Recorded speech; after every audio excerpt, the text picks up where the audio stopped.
First of all, I'm probably doing things that they don't like, which is awesome. Do not look at me. Don't pay attention to me. I don't want to talk to you. Okay, hi everybody. Thanks for coming back if you've been here before, or hi, welcome if you're new. My name's Mickey. I'm a therapist, and we talk about therapy things on this channel. And today we're talking about how fear of judgment is kind of fucking up your life a little bit, or a lot, honestly. I think it's stealing a lot of people's joy. I have very strong feelings about it, especially because there seems to be an overall trend in our fixation with the way that others perceive us, and especially with avoiding judgment and condemnation from others. So I want to talk about that today because as a clinician, I have some thoughts and some tips. I think it's not a surprise to anybody that like our increased use of social media, digital media is a threat to our mental health. People sort of like we yam on about this on the internet, sort of funnily enough, because I mean, it's true, right? It's not surprising. It's not new information, but I think there are other aspects to this that are going unexplored, particularly our fixation with using digital media to judge other people and to condemn other people. And so it's turned into this thing where being chronically online normalizes our desire to constantly judge other people and also our fear of being constantly perceived, right? We all, especially like those of us that are younger, like millennials, Gen Z especially, there is a fear of being constantly perceived and a feeling that we can't really like let go because of the ramifications of being perceived and therefore judged. I know that this might sound like a little bit dramatic, maybe, but I do want to talk about this from the perspective of, like psychologically, from a neuroscience perspective, what this does to our brains, right? Because there is very much, I mean, this is the reason that millennials are sort of like a menace when we talk about how fun 2000s club culture was, right? It's not a coincidence that we're very annoying about that. And it's because during this period of time where we still had like an interconnectedness as far as social media and like cell phones and whatever, but we were not filming everything all the time. There was very much a phenomenon and an opportunity where you could go to the club with your friends and you could be loud and be silly and be ridiculous and like dance all embarrassing. And other than like maybe a few grainy cell phone photos that died when that phone inevitably broke, no one was going to see you, right? No one was really going to have evidence for posterity of how embarrassing you were or how bad your outfit looked or the way that your makeup smeared down your face and your hair like fell flat. The bump it was not serving by the end of the night, and it didn't matter. There was a sort of freedom in being able to do that that doesn't exist anymore. And so just like broadly, obviously this video is not about club culture, but just as an example, broadly, that loss of anonymity and our ability to sort of like stop being so self-evaluative has meant that a lot of people, particularly younger folks, have developed a hypervigilance, I think. And I mean, this is sort of supported in the research, right? We know definitively that rates of anxiety and depression among Gen Z folks in particular, it's higher than it has been in previous generations. And just across the board, our anxiety and depression rates are continuing to increase. And for what it's worth, I think that's related to a lot of other things. But it is worth noting that that trend coincides with our pretty obvious lack of anonymity and our ability to sort of like exist without being constantly perceived by others. Speaking of which, since we're talking about authenticity today, I want to talk to you about this week's sponsor, which is Beducated. In case you didn't know, Beducated is an online platform that is dedicated to all things sex and relationship learning.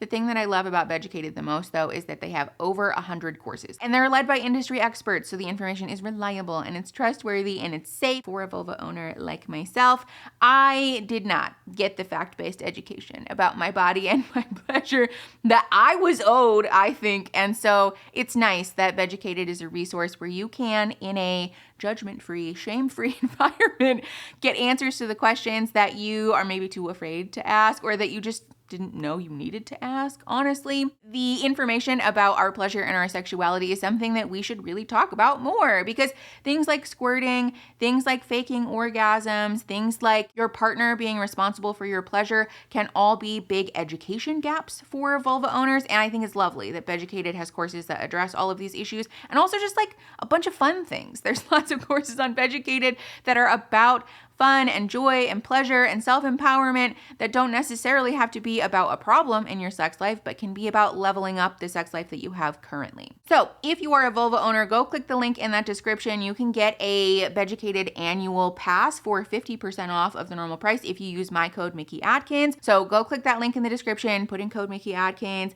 level up your sex life for 50% off. They also have a 14-day money-back guarantee, so you can dip your toes in the water and feel out. But thank you to Beducated for sponsoring this week's video. Let's go ahead and hop back in. It's worth pointing out also that the ramifications for stepping outside of the cultural or social norms are pretty intense. They're pretty dramatic at this point in time, because the normalization of people are gonna, don't get me wrong, this is a very progressive place. This is a leftist space, so don't, whatever. But the normalization of cancel culture has sort of taken a turn, I think, from being a useful tool to call out and call in folks who are shitty and people who need to very much do some personal improvement, to being a tool that we use to police one another socially, right? Because don't get me wrong, I think is the use of cancel culture, call-in culture, a tool that's very useful in terms of correcting public figures who very much need to do some work and some improvement?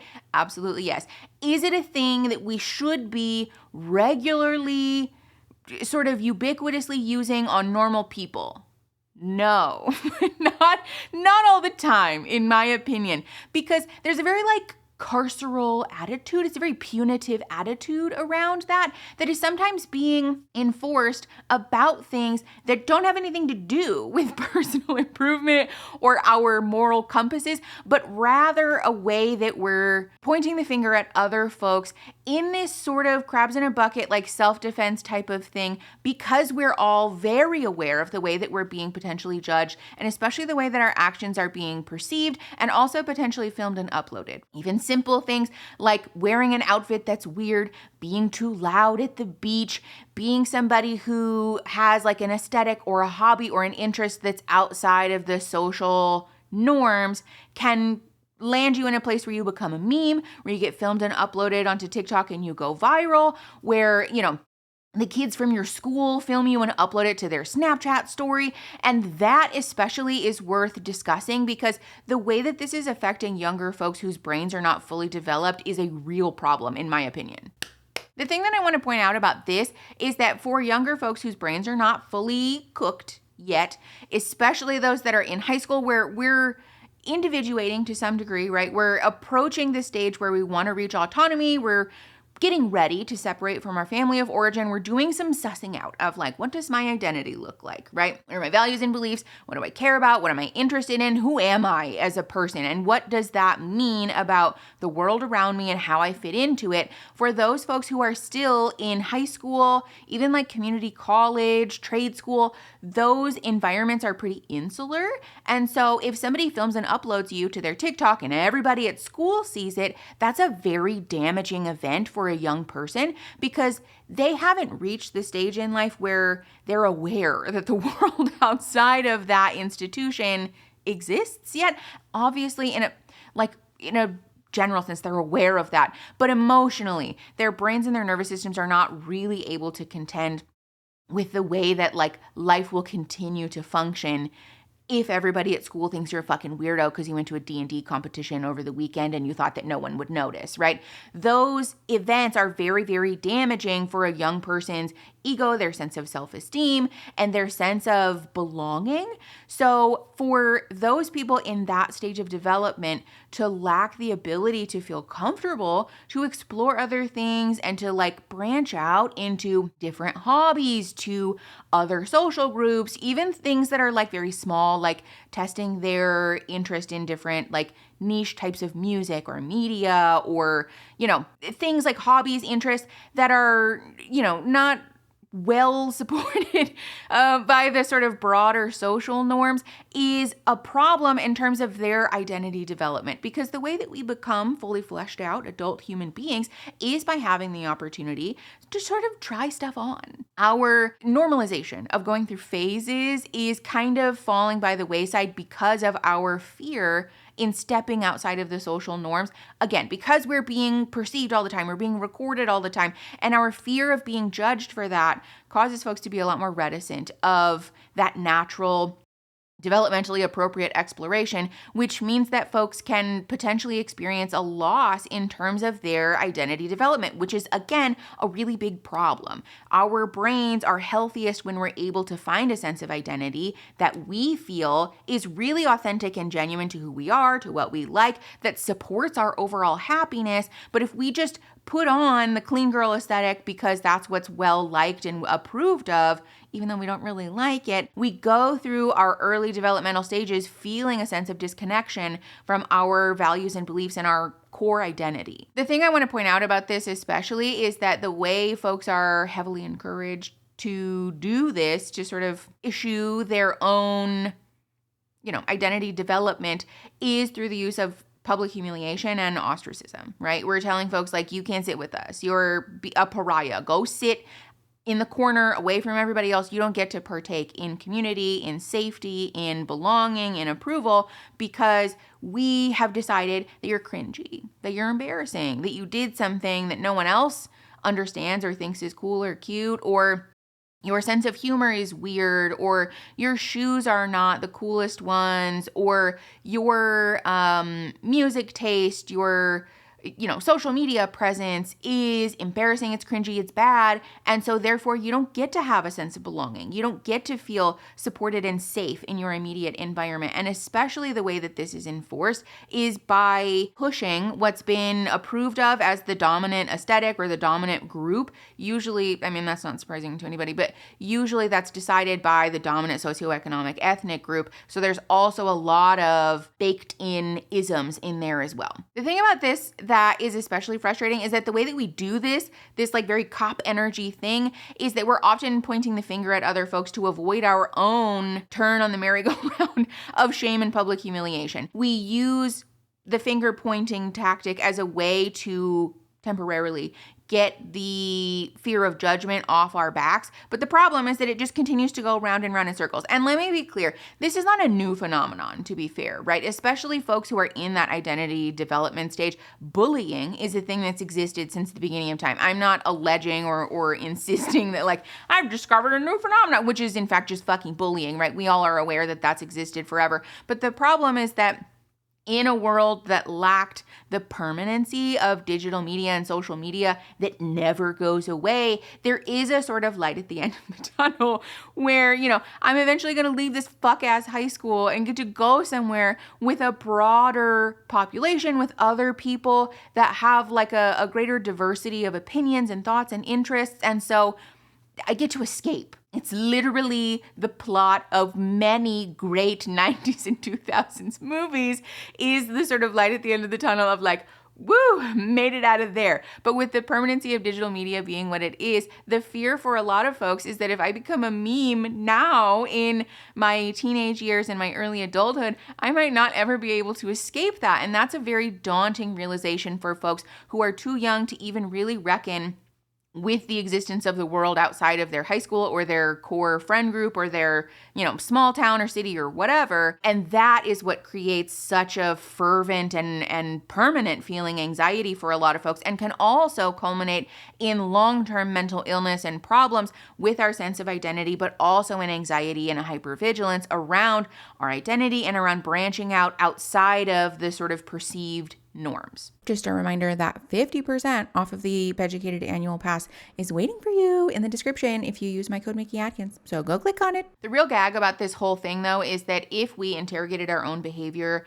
and chose to free ourselves from the, participation in this whole thing, is that we would be able to find a greater sense of connectedness and community. Because, in theory, that was the whole point of social media and like digital media generally, is that it was supposed to help us form community and maintain social connectedness, even if we weren't like close to each other physically. But instead, it's become a tool that we use to sort of like bring down the hammer of judgment on everybody, even if they're not close to us, which is, again, it's not the point. I do want to point out, I want to pause and validate that this is not as easily done as it is said. It's very easy to say, like, to be cringe is to be free, and so therefore I don't care. But the draw towards social belonging is a very strong one. This is for, I think, an obvious evolutionary reason. It's a tale as old as time, that we as human beings, we like the idea of in-groups and out-groups, and we especially feel drawn towards being in the in-group. And in our current political climate, there is a very real and compelling reason to be as close to this like nexus of power as possible, right? When we look at historically, politically, who has all of the political, the social, the economic power, usually it's folks who have been considered as part of the like in group, which is cishet white men, right? And so choosing to align ourselves with systems of power as close to that, or, you know, as like tertiary to that as possible, is a very compelling social phenomenon. And so I do want to validate that it's not as simple as waking up one day and saying like, I don't care. It doesn't really work that way. And it is still important for us to interrogate our own behavior and our own like unconscious bias as far as social connectedness and social belonging is concerned, because this is sort of like cult tactic 101, right? If a leader of a group that possesses all of the power is able to convince the partakers of this group that the rules are very important, that the rules must remain steadfast, and that we should all be very committed to the rules and the expectations and the norms, then we can convince those people to police themselves. As the person at the top of this hierarchy, you no longer have to spend too much of your energy or time policing people because they're doing it to each other. And that sucks up a lot of the time and the mental energy that they have, so that we're not really thinking too hard about the fact that large corporations, huge shitty billionaire companies are buying up all of the land in our cities and putting AI data centers in them, right?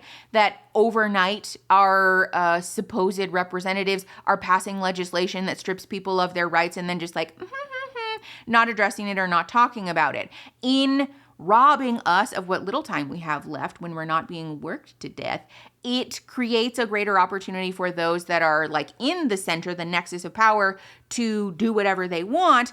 We are sort of being like run in circles, right? And I think it's important to talk about this. Again, I know that every time we make a video on this channel, it circles back to my politics, our politics, whatever, but it's important. It's important to talk about because it's not just about our own individual mental well-being and our own developmental safety, which is important, to be clear. I think this video is worth making on its own just for that reason. But it's not just about that, right? It's about the fact that in doing this, it creates a greater sense of safety in our communities, which allows us to feel closer and more connected to one another, which allows us the time and the safety and the wherewithal to then participate in community action, community activity, and organizing, which can result in a greater forward momentum as far as social progress is concerned. Especially if you're on this channel, I would assume, hopefully, that you're a person who cares to some degree about progressivism, social, political, or otherwise, and the way, not the way, but one of the ways that we can find a greater sense of availability to participate in that work, find a greater sense of safety, and also just like participate in it generally, is by freeing ourselves of the expectation that we have to fit into the social norms. Because again, I want to point out that those are sort of set by the dominant socioeconomic ethnic group. I don't know about you. I don't really care what white men think of me. In fact, I want you to dislike me. I want cis-het white conservative men to actively dislike me, because that means that, first of all, I'm probably doing things that they don't like, which is awesome. Do not look at me. Don't pay attention to me. I don't want to talk to you. But also that there is something to be said for the way that their likes and dislikes can inform, really what they view to be easily steamrolled people. And so there is something to be said for evaluating, interrogating our commitment to obtaining and upholding, to upholding those norms, and whether or not that actually suits our best interest, or whether that allows us to simply avoid being steamrolled by folks who are, doing their best to grab and hoard and gobble up all the power that they can. For what it's worth, I do also want to point out that in a sort of hilariously paradoxical way, the commitment to being in the lane, right? Being socially approved of and not venturing outside of the conventional norms does in fact distance us from our ability to express empathy and really, explore like the experience of other people and express compassion for those people, because we become sort of hilariously intolerant of other people in our quest for approval, for belonging, for avoiding like judgment from others.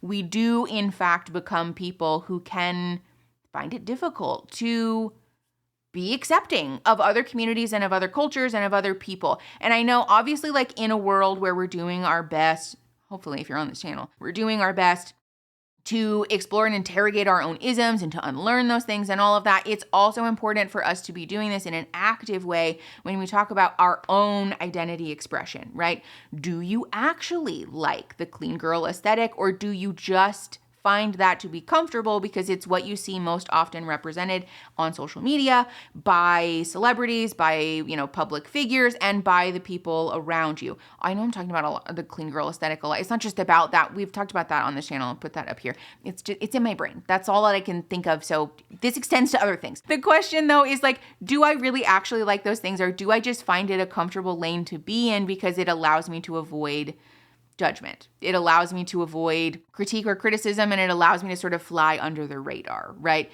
In finding the sense of empowerment that comes with rejecting things that we don't actually like and exploring things that we do like, even if they sort of fall outside of the norms, we also find a sense of resilience in championing other communities and other cultures. So the work on ourselves and being people who can really explore our own personal identity development is not selfish. It allows us to open up a part of our brain that finds it easier and less daunting to champion other causes, other cultures, other people. And so in a moment where we're trying not to be like too individualistic of people, I do want to push back on the idea that personal identity development is a selfish thing to do, because it's not. Psychologically, it's something that's going to make it a lot less distressing for our brain to accept folks outside of the center fold, because we've already done that work on ourselves, or we can simultaneously do that work for ourselves and for other people. And for what it's worth, also, in addressing the question of like, how do we improve or fortify our mental health and our well-being in a world where like really we could use all the help that we can get with those issues, because like, look around, right? I do want to address the fact that we stand to gain a lot from exploring the way that we use social media and digital media, the way that we're interfacing with technology, right? Absolutely. It's an incredible and useful way to participate in advocacy, to inform and educate ourselves, and to, find resources for like growth, education, all the things. And it can suck the life out of your brain, Again, I know that this is just me, like single-handedly dismantling my own platform. Whatever, it's important. I know that it's sort of silly for me as a digital content creator to be like, get off the internet. But like, the research is very clear. From the dawn of digital and social media, experts, research has been like, is this a good thing? Is this really the best idea for our brains? The answer is no, it's not. Being somebody who spends too much time interfacing with that type of technology can manifest. It does manifest in negative outcomes for our mental health, for our well-being overall. And so using the internet and social media as a tool for education and being informed and all of that is great. And also, for what it's worth, I want to encourage you to set limits with that technology, but also to use it for fun, to use it for the laugh of it all, right? Explore silly, funny, haha things. Explore content that shows you things about your hobbies and your interests that you like and that are fortifying to you, that fill up your cup, that stir up your insides, that make you feel good about things, especially because rage baiting and like the shock and awe type of content, all of those things are very prevalent these days because they get a lot of clicks and views. Also, don't interact with that stuff. It sucks. But using content that promotes and uplifts fun and like the feel-good thing, right, for the fuck of it all, memes and funnies and jokes and whatever, that kind of content, generally with limits, with healthy limits, is also going to be a protective factor for your mental health because it allows us to relate to our fellow human being in a way that's funny and interesting. And also, joy and silliness is, first of all, just fun. It's good for our brains, but it's also an act of resistance. Refusing to sink down into this place where we're like, you know, what is the underneath place from Bikini Bottom? Is it rock bottom? Is that what it is? Yeah. Refusing to be somebody who sits at rock bottom all the time allows us the space to like care about the world enough that we're like, you know, there are good things here. Like it's worth saving. It's worth participating in advocacy and growth and, you know, whatever. I want to encourage you to try to avoid the nihilism of it all, right? The take that like everything sucks and it's all bad and there's nothing that we can do about it is designed to keep you complacent. Avoid that. Avoid that at all costs because that tells us that like it's not worth doing the work on yourself. It's not worth doing the work on our social and like human advancement, and that's not true. Doing the work on ourselves, choosing to not give power and credence to the judgment and the expectation of our world around us is a powerful and important thing that's worth doing. And so I guess really the whole point of this video is that I want to encourage you to use social media and digital media with healthy limits and with boundaries around it, and also to truly embrace that to be cringe is to be free. If people who are in the center of power think that you're embarrassing and that you're cringy and that you're doing the wrong thing, that's probably a good thing. That might be a good thing because that speaks to your humanity and it speaks to the way that you're refusing to be sucked into the lie that is all of us being the exact same type of person. The truth is that from the beginning of time, the diversity, the variety in human beings, in our expression, in our likes, in our dislikes, in our interests, in our hobbies, in our aesthetics has been baked into the human race, and it's a good thing. It's a valuable thing. It's an important thing, and it's a fun thing. So go be cringy. Go be free. Go be weird. Put on weird outfits and tell everybody that you're into weird fringe hobbies. And when people don't like you, find other people who like the things that you like, because that's the other thing about digital media that's lovely is that there's a subreddit, there's a Discord server, there is a text channel somewhere of people who like the things that you like, and you're allowed to like those things. Who gives a fuck what other people think? So tell everybody what your nice, fun, cool, cutesy hobbies are in the comments. Find your people. For what it's worth, also, we have a Discord server on the channel that is filled with a bunch of lovely weirdos that like the channel. So go click the link in the description to subscribe at the $5 and above level to join that. And then I don't know, go be weird. I hope you guys enjoyed the video. If you like it, you can like it. You can subscribe. We talk about this and other like less political education things sometimes. And then share the video to help the channel grow and to help each other grow. And I will see you guys next Saturday.